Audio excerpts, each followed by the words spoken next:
Hello, welcome to the third or fourth time I've recorded this introduction to this video. I'm really excited about it. I got a little in over my head with the editing because it's about an hour and a half worth of amazing tips that I think beginners need to know. If you're a beginner to watercolor, it's a long, beautiful journey to get to where you want to go, but without a roadmap, you are going to get lost. So I made this video that's like an hour and a half long, and as you will see with all the outfit changes, it's taken a lot of different takes and a lot of different ideas. I come up with new ideas. I've got so much good stuff that I want to share with you. I was editing this morning and there was no end in sight to the edit, so I decided I'm going to break this up into at least a 3-part series. So in today's video, I'm going to tell you the top 3 things beginners to watercolor need to know. We're going to talk about paint, paper, supplies, and the 2 most important things that beginners need to focus on if you're new to watercolor that most beginners don't realize they need to focus on, so they end up spinning their wheels. So I'm going to help you out, and it's going to make your journey a lot shorter and more enjoyable so you don't go down a bunch of dead ends. So this is part 1 of a several part series that I'm making just for beginners. Here we go. And we're going to switch to the next intro to this video. So here we go. Plus, you're going to see a lot of outfit changes. Enjoy the fashion show. But first, my name is Rachel Parker Varner. I like to teach not just the how of watercolor, but the why, so you move along your watercolor journey a lot faster. There's 2 ways to stay in touch with me. I have a free Facebook group, and you can upload your paintings, and if you ask for feedback, we will give you feedback. And I have all kinds of painters on there, from beginners to really advanced artists that I learn a lot from. So it's a great way to really ignite your journey and go a lot faster when we all learn from each other. So that's a great community to join. I hope you will. Another place that you can join me for free is on Patreon. Let's get into these tips though. At the end, I'll tell you about my paid options if you want to learn from me more in depth. But for now, let's talk about tip number 1 on how to get onto the road to righteousness on your watercolor journey. Here we go. First off, you could spend a lot of money on a lot of art supplies and really waste a lot of your resources. If you have limited budgets, I would say to focus most of your money on one thing, and that is decent watercolor paper, because it comes in a lot of different forms. You can get it in a sketchbook like this. You can buy it in large sheets that you then cut down to size and then tape to a backing board so it doesn't buckle. As you get watercolor paper wet, it will start to buckle. And if you tape it down, as it dries, it will flatten back out. Okay, I just want to show you this. This is half dry. So you see how it's buckling up? That's why we tape our paper down, because if I had this taped down as it dried, it would dry back flat. But because it's just loose, it's going to end up warping because I use so much water. So that's why we tape down our paper. The water is absorbing into the paper. This is called buckling stage. Buckling stage is a special stage, and I talk a lot about it in all my tutorials, where you can make really cool effects and get really beautiful marks on half dry paper, but you can also run the risk of creating cauliflowers when you don't want them at this stage. But again, buckling stage is simply when your water absorbs into the paper, making it buckle like this, having hills and valleys, and if you tape it down, it will mostly dry back flat. All right. I'm going to dry this now though, because when you dry your watercolor, it's like it sets the paint into the paper. So I'm going to speed up the process by using my hairdryer. You can also buy watercolor paper on blocks. This is a Meeden block, and I painted my intermediate level painting on it because this is intermediate level paper. It's cheaper, but it is 100% cotton, made by Meeden. I think this is on Amazon. I would have to double check. And so it's on a block, which means all the pieces of paper are glued together. So when you're done with your painting, you can take it off the block. I'll show you how. So you use a dull knife. You can use a dull kitchen knife or something that's a tool that's made to remove the paper from the block. And there's usually a spot that doesn't have glue. See right here? So that's where you stick this in, and you just very carefully run it around the edge.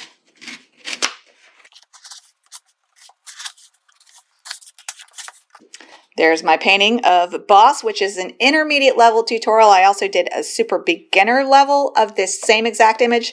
This is the intermediate level, and I'm working on an advanced level tutorial of this exact image.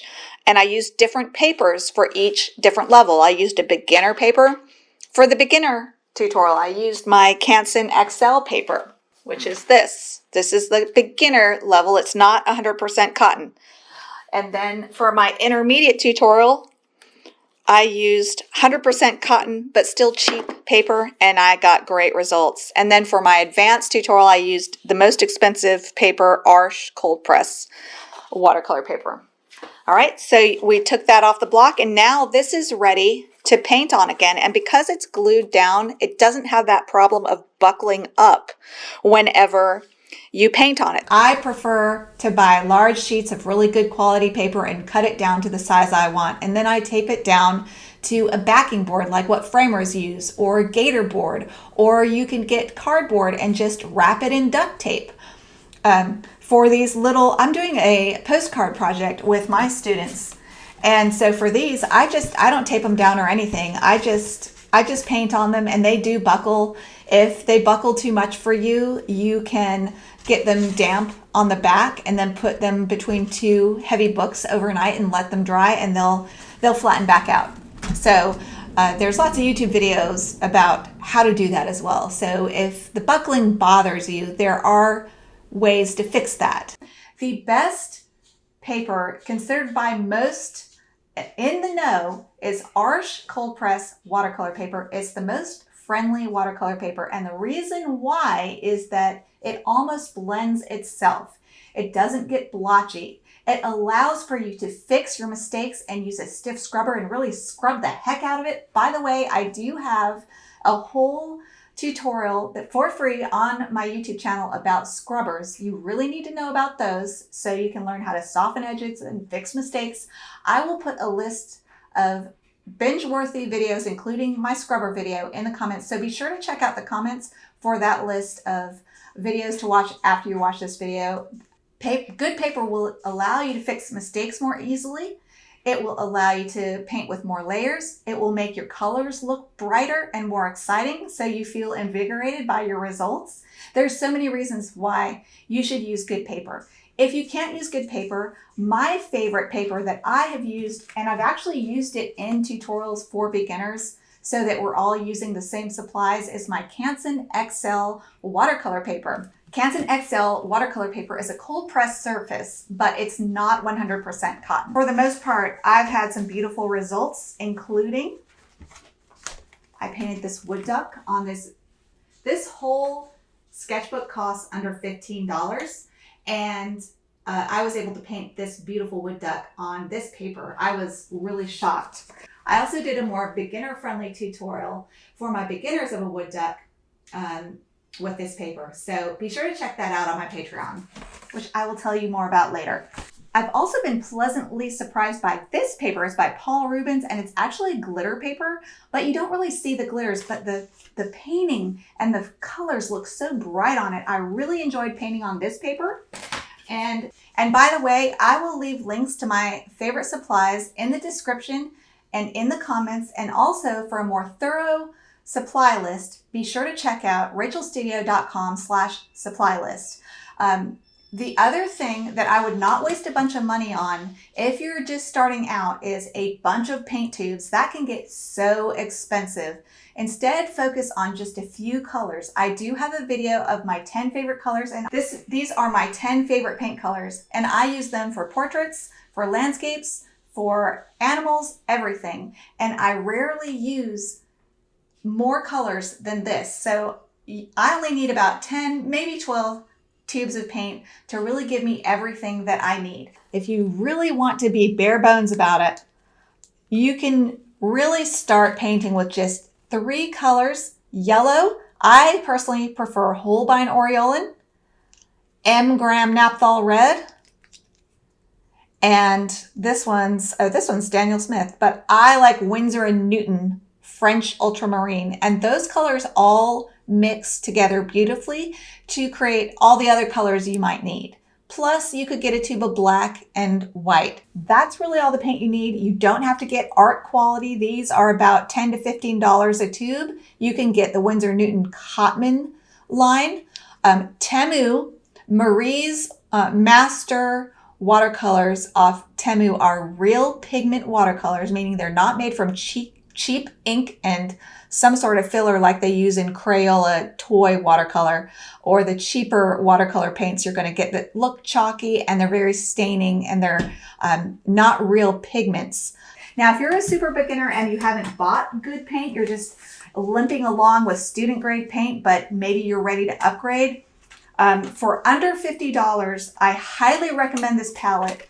It's by Paul Rubens. It's their floral palette. I will put a link in the comments, of course. But the reason why I love this palette is for 2 reasons. One is that it's made with real pigment. And when I tested it out, I got the most beautiful colors with this Paul Rubens palette. And the reason why I love it so much is it includes the 2 colors I can't live without, which is cobalt blue and, even more importantly, ultramarine blue. So I painted these paintings that I just showed you only with Paul Rubens colors. They look professional. They are professional. They're very high quality paint. So don't spend a bunch of money on a bunch of paint. Get this palette or take a look at my video about my 10 favorite paint colors. I really don't need much more than that, other than a tube of white and a tube of black, lamp black. And these are what you call pans. They are paint that are squeezed into these little pans by the manufacturer and then it dries. Why I like tubes is because you can take this paint and you can put it in whatever palette you like. So you can put it in a palette like this, or I use this palette because it fits on camera. There's all kinds of palettes you can buy on Etsy. You can spend as much as you want or as little. You can just use a white dinner plate as your palette. If you're just getting started, just use a white dinner plate, a white anything. You want to choose white though so you can see the colors you're mixing. Okay, these are just examples of palettes I use. I do have a big palette that's about probably 10 by 12 inches. It's a Tom Lynch palette that you can get on Dick Blick that's really big, and I just don't use it because it doesn't fit on camera. But these are a nice medium size, and I like to have a cool palette and a warm and hot palette. So I have my reds and yellows, and this one, think the sun, think the fire, think fire and sun. The green is oops, I don't know why I put that there. It really belongs over here. And this is my cool palette with blues. And as you can see, I've got some orange over here when I want to mix a gray, but roughly that helps keep my colors cleaner. You always see me painting with this palette, and that's just because I think this is such a cute palette, and it's smaller so it fits on camera. But for the good of everyday painting, I recommend larger palettes. And the other thing is, notice how I have paint on my palette that is dry. You can always, I could leave this for 10 years and come back to it. I could take my brush, get my brush wet, and reactivate that paint. And so I could use this paint again. So I don't like to waste paint, so I just leave it on my palette for next time. And whenever I need a gray, I mean, this is a perfect gray already here. When it doesn't matter what color I use, I just need a gray. Boom, I can just use some of this junk and not waste my paint. So that's why you see my palette looking like that. So that's palettes. Lastly, let's talk about brushes. If you want to, again, start with just the bare bones necessities, I would say get a size 8 round silver black velvet. It has a good enough tip that you can get smaller details, but it's big enough that you can paint larger passages. If you want to invest a little bit more, you could get a 0 round like this brush, Silver Black Velvet 0 round, and maybe a mop brush or a larger brush, maybe a flat, an inch flat, like this brush. This is an inch flat, or you can get what's called a mop brush that's bigger, and a mop brush is used to cover large areas, especially if you're planning on doing landscapes. I don't use those kind of brushes as much, but if you're doing larger landscapes, you might want a larger mop brush. But really, to start, you really only need an 8 round, and you'll probably pretty soon want a 0, 1, or 2 round. All of them will do pretty much the same job.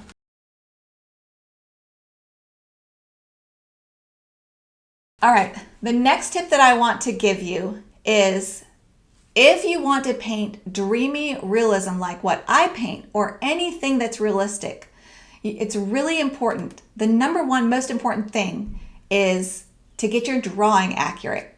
So let's talk about different ways you can do that. If you don't have good drawing skills, don't worry about it. However, the most important thing, if you want to paint realistically yet dreamy, the number one tenet to being successful would be to start with a really accurate line drawing. Do you have to hand draw it to be a real artist? No, you don't. In fact, artists who are busy, they're painting commissions, they have 4 commissions they have to do in 1 month. They got to keep it moving. They don't have time to sit there and draw. I learned this trick from professional artists, and this is how we are not artsy corns. We just have skills and tricks that we've developed, including tracing.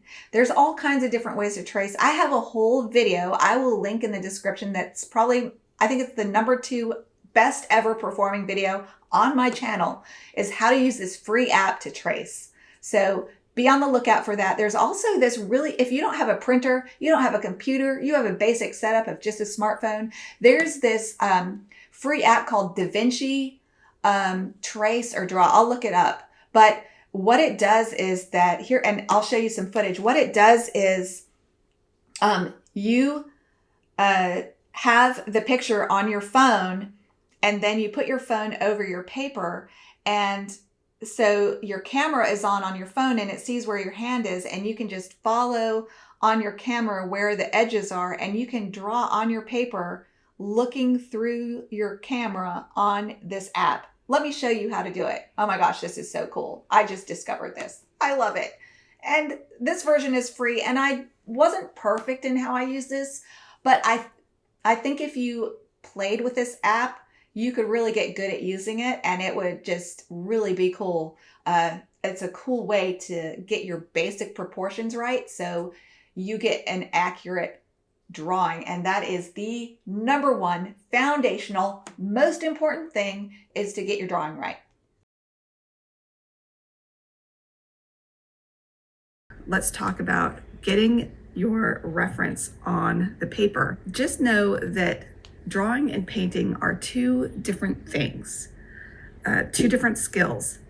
But when you're painting, you will practice your drawing skills, and as the years progress and you paint more and more, you will always be practicing your drawing skills, and those will naturally just get better. So just know that. And if you want to improve your drawing skills, I highly recommend drawing on the right side of the brain. But tracing is not cheating, especially when you do complicated paintings. You better believe artists are tracing. And there's a million different apps, a million different ways to trace. The easiest way that I used to do when I was a super beginner was print out my picture.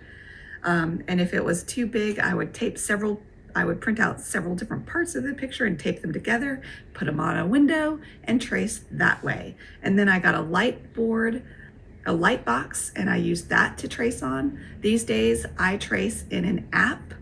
I've got a tutorial about how to use this app. I've got a tutorial on my YouTube channel about how to trace in that app, which is free. And then you print out your tracing, and that's what I've been doing. I trace in Photoshop, print it out at the size I want, and put it on a window, put my paper over that, and then trace that way. And when you trace, you want to use a harder pencil. Soft pencils will kind of make a mess when you get them wet. And also, speaking of pencil lines, usually what I do after I'm done tracing, I will lightly erase my pencil lines so that they're lighter, especially in areas of the painting that will be light and you can see the pencil tracing or the pencil line. Not that that's always bad. Sometimes that can add to your painting to see pencil lines, but you can erase them with a kneaded eraser. Artists who do a realistic style, especially if you're doing commissions, it's so important to trace so you get everything right, because you get one dimension off when you're painting a dog and it will look wonky. Just one little part, it will look wonky. 2 millimeters can make a difference in an eye looking wonky or just right. So it's important. So get your drawing right before you even start painting. And the way to do that is with the tracing. And yet another way you can trace if you don't have a light box or a good window is to scribble a pencil on your line drawing like I'm doing here. Here I'm using a watercolor pencil, but you can also use a soft graphite pencil, and then you just use a hard instrument like a pen, a ballpoint pen, and you might want to tape down your paper here, but then you can just push on the area where you want the line to transfer onto your watercolor paper. And this is a great way to do it if you don't have a light box, or if you're going to be working on a block where you can't put it up against a window or a light box. All right, now we're going to look at a way to trace using artificial intelligence if you don't need an exact replica of your subject. Here we go. I think I've discovered a new way to make a line drawing. The technology is still new and it's not perfect, but there are things that you can do to prompt the artificial intelligence. And yes, it is a whole job description to know how to prompt the artificial intelligence to give you what you want. So I'm going to show you some prompts today that worked pretty well for me and show you how you can make a line drawing out of your own reference photos so you can skip that laborious task of hand drawing out a line drawing. Let's try this picture that I took in my garden. All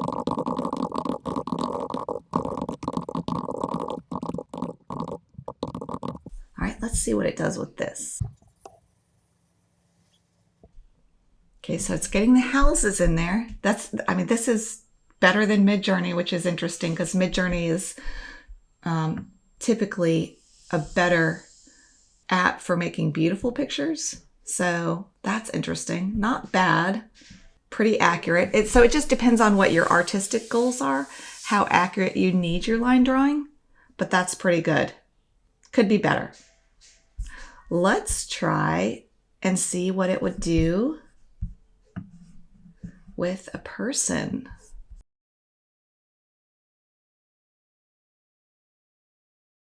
Okay, the other long, laborious road that beginners go down that is going to be a dead end is getting the perfect color. So your values are more important. How light or dark it is. You could paint anything with just one color using different values of that color, lights of that colors, mediums of that colors, and darks of that color, and it will look realistic. And a perfect example of that is this kitten that I painted with just green, one tube of paint. I painted this tutorial from start to finish in real time with full explanation for my super beginners so they could practice just getting their values right and not worry about color mixing, because color mixing is not important. And I really focused on that in this beginner-friendly tutorial with lots of extra. I did a whole extra demonstration too about how to get lights versus medium versus dark by mixing more or less water into your paint for tea, milk, cream, or butter consistency paint. As long as you get your values right, you don't need to worry about color. This one has beautiful colors in it. It's kind of complicated to get this opalescent effect, which I do have a tutorial on, but I used only 2 or 3 colors. I really only needed 2 colors, neutral tint, which I could have used my lamp black, and transparent pyrrole orange to make this painting, which is a full, very in-depth with extra explanation of all my supplies, techniques, I only use 2 colors. So you can paint very beautifully with just 2 colors. And you don't even have to get those colors being what exactly hue they are, as long as you get your values right. So let's look at a little demonstration that I made for one of my tutorials about how to get the right values using the right paint to water ratio. What are values? Values are lights, mediums, and darks. The lightest light is white. Your white of the paper is going to be the white in watercolor. So I've got my Canson sketchbook here. I just squeezed out some fresh new ultramarine blue paint so I don't have to work so hard to scrub to get that thick cream consistency will do. I'm using about an 8 round, and I'm going to get tea consistency first. So tea consistency paint has a lot of water added to it. So the more water you add to your paint, when you paint it on your paper, the lighter it will be, and it drips readily. See how much it drips? And look how light that is. So this is French ultramarine blue. And I used French ultramarine blue, by the way, to demonstrate this for a reason, which I'll tell you in a minute. But here I go mixing some cream consistency. So I don't add any more water to my palette. I just add more paint to my palette. And when I tip this up, it's not going to run as fast as it did with the tea consistency. So I keep adding paint to my water puddle there until it looks pretty milky. Milk consistency, has a medium amount of water in it. And when I tip this up, it beads and it runs slowly, but it doesn't run fast like the tea consistency did. And look how much darker it is. That's a medium value. So for medium values, you want to use milk consistency. Now I'm going to dip my brush in just a little bit of water, but I probably don't need to even do that. I'm just going to add a lot more paint to my puddle. I'm going to wipe away some of that milk consistency to get some moisture off my palette, in fact. And now I'm getting cream consistency paint. This is almost the richest value you can get, and it doesn't run at all. Look how much darker it gets. And by the way, this is a good demonstration of dry brush technique. I'm getting those little sparkling effects on the edge of my brush. So this is even darker. Now there is one level of darker paint, and that is straight from the tube. That's butter consistency. Very rare to use that. But we have our light, medium, and darker values here now with the ultramarine blue. Why did I choose ultramarine blue for this demonstration? Because it is one of the darkest colors when it's used in cream consistency strength. So it makes great dark mixes. So that is one of the number one things beginners need to learn to focus on. All right, thank you so much for tuning in to this first part of a several part series. There's going to be at least 2 more videos coming out that I'm making just for beginners. If you're in your first year of watercolor painting, you're getting frustrated, you're going to want to watch the upcoming parts to this series. So I hope you enjoy them. Thank you so much for watching. Go check out my comments below, and you will see a bunch of other videos that you can go watch while you wait for my next part of this series. For those of you who are interested in knowing more about my paid tutorials, I'll tell you about my Patreon. What Patreon was designed to do by Patreon's founders was to give artists a place where they could get the support they need financially so they could do what they love to do. Especially in today's world of AI, I used to make most of my money on Etsy selling prints and art, but now Etsy and Facebook is deluged by artificial intelligence art that looks real. It's really convincing. So that means a lot less prints sell now. A lot less originals sell now because there's so much more competition online these days, and it's getting harder and harder for an online artist, at least, to make a living. So Patreon, the founders of Patreon saw that trend happening to artists and wanted them to have something where their members, their followers, fans, what I don't feel comfortable calling my followers fans, it's my members, not even students, because I learn from my students, but it's a place where you can financially support me. But as most Patreon content providers do, you get something back for your money, which is tutorials. You get access, in fact, to a library of almost 200 real-time, start-to-finish tutorials. Many of them are super in-depth, like what I explained with my sailboats, with extra demonstrations. They're at the level of a course, but for just a low $9 or $13 a month, you get access to almost 200. If you join for a year, you get 2 months free. You pay for 10 months and you get 2 months free. And you can send me through email a painting of yours and get a critique. And so if you join at the $30 tier, you get even more critiques. If you join at the $9 tier, you get like a little less critiques. So it just depends on your tier, and you just read through the different options and you'll see. But I would love for you to join a paid tier on my Patreon at patreon.com/RachelStudio. But at the very least, be sure to join as a free member so you just stay in touch with me. It's almost like being on my mailing list. I send out several emails a week of tips and what I'm painting and what I'm working on, what I'm excited about, what shows I'm entering, and what you could enter if you're interested. Just fun art news, and we have a lot of fun. So I hope you'll join me there. But if not, at least be sure to join for free and join my Facebook group for free. And I hope to see a lot more of you online. Leave me a comment. Go binge a bunch of my other videos. I will leave a list of highly binge-worthy videos in the comments, and links to my supplies can be found at rachelstudio.com/supply list. And I also have some of my supplies in the description, along with tons of free tutorials, free things. Look through my description, look through my Patreon. It's like a watercolor playground in those places. So I hope you'll join me and come play. And until next time, go watercolor your world. Bye, everybody.